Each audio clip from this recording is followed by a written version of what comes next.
तीसरी आंख से भस्म कर देने की शक्ति रखते हुए भी यदि भोलेनाथ हैं तो वे शिव हैं। त्रिशूल जैसा अस्त्र होने के बाद भी यदि हाथ में डमरू है तो वे शिव हैं। कैलाश का ऐश्वर्य होने के बाद भी यदि श्मशान में वास है तो वे शिव हैं। काल का भी संहार करने का सामर्थ्य होते हुए भी यदि नटराज बनकर नृत्य करते हैं तो वे शिव हैं। सर्वशक्तिशाली होते हुए भी यदि भक्तों के वश में रहते हैं तो वे शिव हैं। मृत्यु के देवता होने के बाद भी यदि जीवन का राधे कृष्णा मित्रों, इस वीडियो में हम जानेंगे भगवान शिव किसको अपना आराध्य मानते हैं और समाधि में किसका ध्यान करते हैं।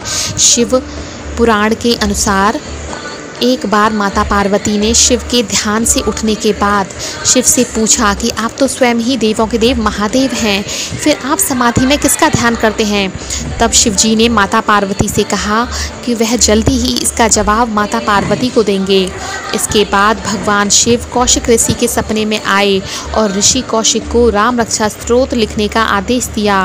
तब ऋषि कौशिक ने सपने में ही शिव से प्रार्थना करते हुए कहा कि वह राम रक्षा स्तोत्र लिखने में सक्षम नहीं है। जब भगवान शिव ने ऋषि कौशिक को ज्ञान प्राप्ति की शक्ति दी, जिसके बाद ऋषि कौशिक ने राम रक्षा स्तोत्र लिखा। उसके बाद शिव ने माता पार्वती को राम रक्षा स्तोत्र पढ़कर सुनाया और कहा कि वह विष्णु के अवतार श्री राम का ध्यान करते हैं, क्योंकि राम नाम का एक जाप श्री विष्णु के सहस्त्र नाम अर्थात हजारों नामों के बराबर है। इसलिए राम ही शिव के आराध्य हैं।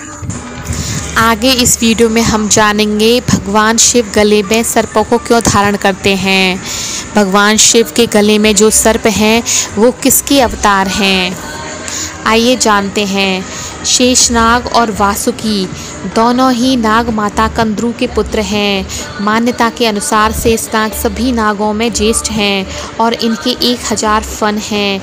ये भगवान विष्णु के परम भक्त हैं और उनके साथ वैकुंठ में निवास करते हैं।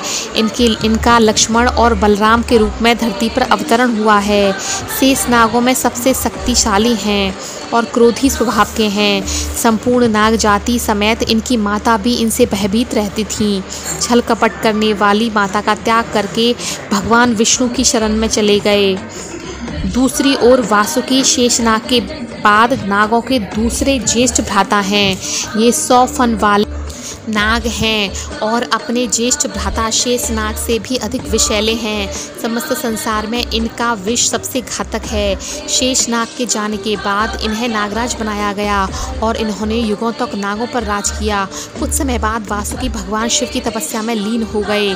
इनकी कठोर तप से प्रसन्न होकर भगवान शिव ने इन्हें अपने गले में धारण कर लिया। आगे इस वीडियो में जानेंगे भगवान को प्याज और लहसुन का भोग क्यों नहीं लगाया जाता। हिंदू धर्म में भगवान को प्याज और लहसुन का भोग नहीं लगाया जाता और न ही किसी धार्मिक त्यौहार और व्रत में इसका उपयोग होता है। इसके पीछे कई कहानियां हैं, लेकिन सबसे लोकप्रिय कहानी समुद्र मंथन से जुड़ी है। कहते हैं जब भगवान विष्णु अपने मोहिनी रूप में देवताओं को अमृत बांट रहे थे तो राहु और केतु नाम के 2 राक्षस देवताओं की पंक्ति में बैठ गए और गलती से भगवान ने उनको अमृत दे दिया। जैसे ही भगवान को इस बात का पता चला, उन्होंने दोनों राक्षसों के सिर काट दिए। अमृत उनके मुंह में था पर गले से नहीं उतरा था, इसलिए उनके सिर अमर हो गए। पर सिर कटने के बाद अमृत की कुछ बूंदें भूमि पर गिर गईं, जिससे प्याज और लहसुन उत्पन्न हो गए। लहसुन और प्याज को अमृत के रूप में माना जाता है और इन्हें रोगों को ठीक करने के लिए औषधि के रूप में माना जाता है। पर भगवान के भोग में इनका इस्तेमाल नहीं करते, क्योंकि इन्हें राक्षसों के मुँह से निकले अवशेष के रूप में माना जाता है। कहते हैं कि जो कोई लहसुन और प्याज खाता है उनका शरीर राक्षसों के शरीर की तरह मजबूत हो जाता है, लेकिन बुद्धि राक्षसों की तरह दूषित हो जाती है।